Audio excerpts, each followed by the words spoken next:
Hi, this is Mr. G, and you are watching The Art of Teaching. Today I want to talk about something for new teachers, old teachers, and it's how not to get fired. There are certain things within the teaching profession that you just don't do, places you just don't go. And some people may think a lot of this is really obvious, but some of it maybe not so much. Or maybe you think, oh, I don't need to worry about it, and you do need to worry about it. All right, so first thing is, golden rule, try not to cuss in class. If you do, excuse yourself, apologize to the class. You may even have to document something. Depending on the word, certainly the F word, it's gotten teachers fired before. All you have to do is watch the news. But clean up your act. Try to keep that language out of the school. Number two, sometimes it's kind of rare. A teacher will be invited to a party at a student's house, maybe for a graduation. It's kind of iffy there. If it's not for a graduation and there's not going to be parents there, don't go. That's a real dangerous situation. Generally, you don't want to be mixing with students in a social atmosphere, certainly not when parents are not there. But even when parents are there, I would think twice about it. Something you don't want to set yourself up for. If you're in a social situation with friends, maybe you've gone to a club or a bar and a place where you shouldn't see students, but you do, you need to address it immediately. You can go over to the student and just say, I can't be here if you're going to be here. Yeah, I'm not going to tell on you or whatever, but you need to either leave or I need to leave. You really should never mix in that sort of an atmosphere where there's going to be alcohol, and it's just not a good idea. Another thing is, especially when you're dealing with a student of the opposite sex, try not to be alone with that student in your classroom. This isn't always possible. I mean, you're a teacher, you passed your FBI background check and all of that kind of stuff. But you just set yourself up for some kind of liability. Always leave the door open. That's certainly a case. Talk to them at the door if you need to, so you're always in public view. There's probably cameras around the school. Just one of those things to kind of avoid.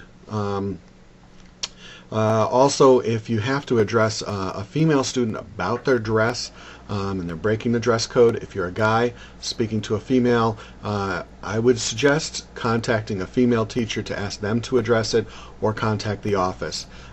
Sometimes things can be taken out of context, and you need to be careful of that. Same thing goes in the opposite, that you're going to find you have less troubles with a female teacher addressing a male student for inappropriate dress. Another topic that you should never talk about is your outside life and relationships. If students are asking about, your boyfriends or girlfriends or marriage or something, try to divert from, topics like that, because your personal life shouldn't be entering the classroom. It sets up other issues, and it's just places you don't really need to go as a teacher. For non-tenured teachers, the only word that should ever come out of your mouth when an administrator talks to you is yes, sir, or yes, ma'am. Everything they ask you to do, it's yes. The first 3 years of a teacher's life is really about making the administration happy and the school happy, and then the first day of your 4th year, if that's when you're tenured, then you have some sort of legal backing to you. So in the first 3 years, I know in New Jersey, you can be fired just because they don't like your hair color, and they don't even have to tell you why. They just can say, well, they didn't fit into our profile of what we're looking for as a teacher. They don't even have to say that. But once you get that tenure in there, then they have to prove a reason to remove you from the school system. The other thing is what I call CYA, cover your butt. Make sure you document everything. If there is an issue that arises in the classroom, something happens, you need to cover yourself. Make sure you document it, write it down somewhere, date, time, all of that. If there's an administrator you trust, you can talk to them. The other good person to talk to is your union representative. Find out who they are, where they are, maybe even have their schedule. So if something comes up, you've got someone to talk to, and they will help lead you in the direction of clearing that situation up. So that's about it. A lot of it is common sense.